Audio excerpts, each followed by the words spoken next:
In the collect of the day, the prayer we say at the beginning of the service to collect all of our thoughts, we ask God to grant us so to hear the Holy Scriptures, to read them, mark them, learn, and inwardly digest them.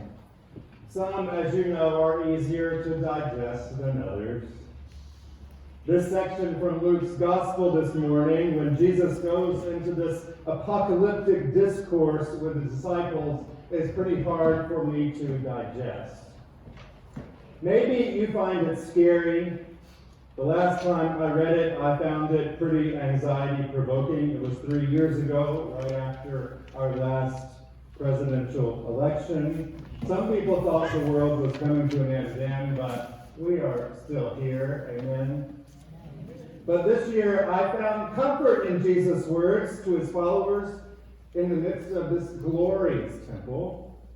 I actually found blessed assurance in this warning about the end times, and let me tell you why.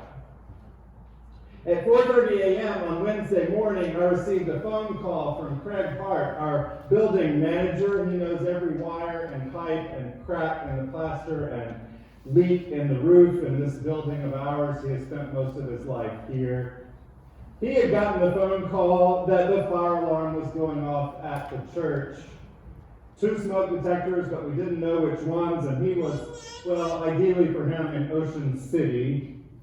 The faithful fire department was on its way. Adrenaline is an amazing thing. A lot goes through a pastor's mind at that point. It was cold. What to wear? Do you have time for socks? You might be out there for hours with the firefighters. Put on your boots. Do you brush your teeth? No.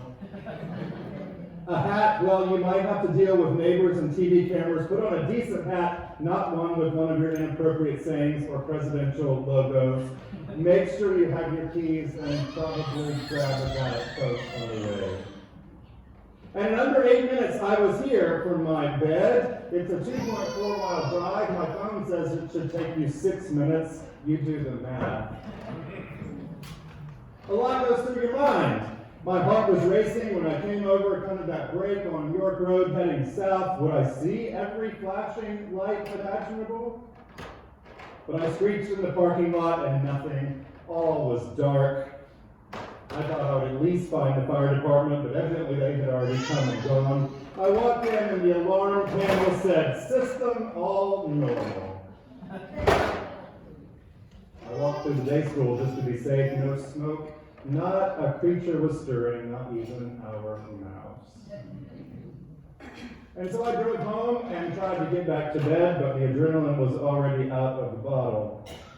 Later on that morning, as I drove back down to the Wednesday morning healing service, I had my own apocalypse.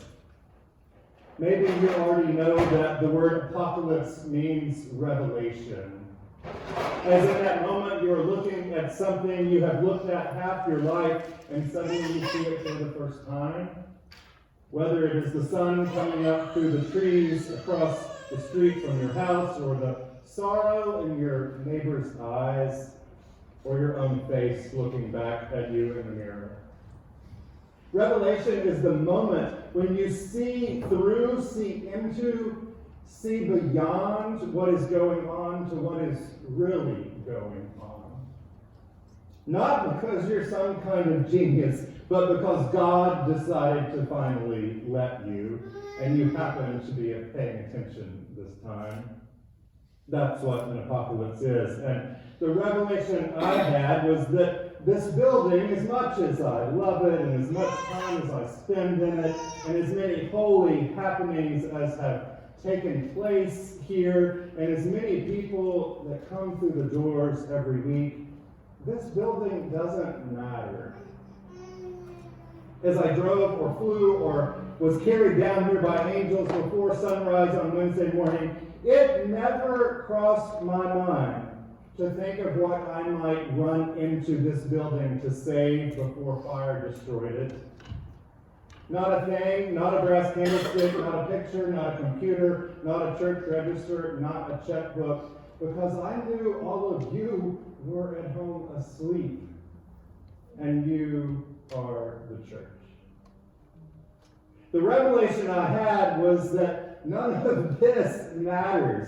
I knew that if the place was burning, I would make 2 phone calls and send 1 email out on my phone through MailChimp, and you would all show up.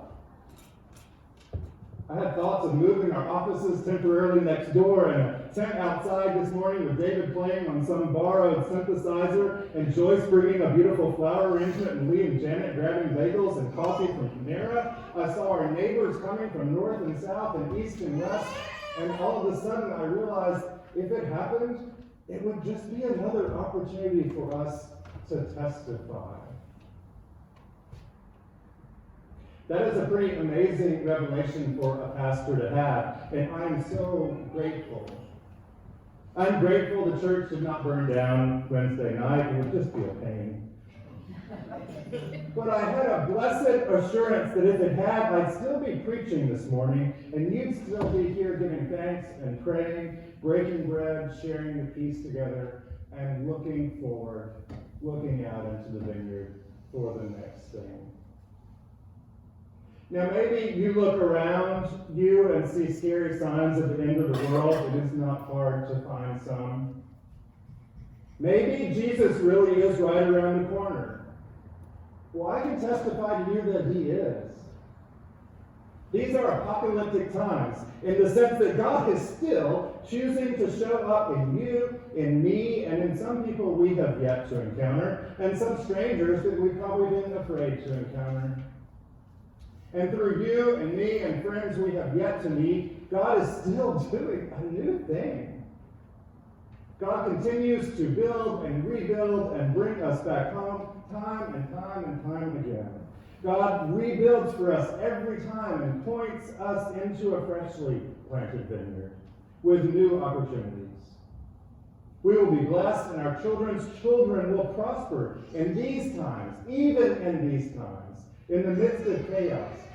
Even the wolf and the lamb will feed together. But only if you believe and if you say yes at the moment you are given to testify.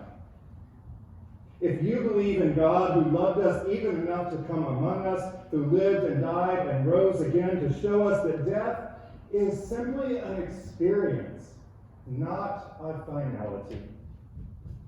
Paul says in his first letter to the Corinthians that death has been swallowed up in victory.